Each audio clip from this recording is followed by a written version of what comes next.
All right, Mrs. G back. We are ready for Chapter 6 of The Miraculous Journey of Edward Tulane. Reading with permission from Candlewick Press.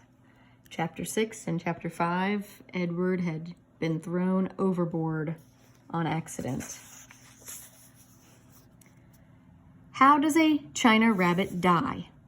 Can a China rabbit drown? Is my hat still on my head? These were the questions that Edward asked himself as he went sailing out over the blue sea.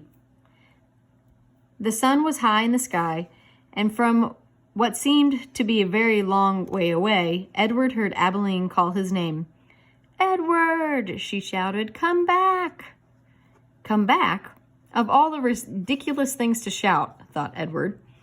As he tumbled, ears over tail, through the air, he managed to catch one last glimpse of Abilene.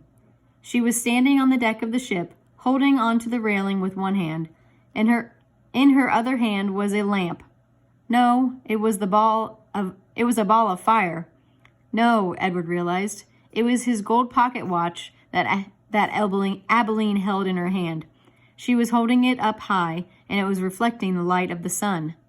My pocket watch, he thought. I need that. Glance over here. There's a picture of the ship sailing and Edward sinking down to the bottom.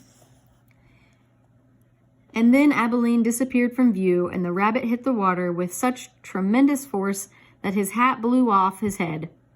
That answers that question, thought Edward, as he watched the hat dance away in the wind. And then he began to sink. He sank and sank and sank. He kept his eyes open the whole time. Not because he was brave, but because he had no choice. His painted-on eyes witnessed the blue water turning to green, then to blue again. They watched as it finally became as black as night. Edward went down and down. He said to himself, "If I'm going to drown, certainly I would have done so by now." Far above him, the ocean liner, with Abilene aboard it, sailed blithely on, and the China rabbit landed, finally, on the ocean floor, face down. And there, with his head in the muck, he experienced his first genuine and true emotion. Edward Tulane was afraid.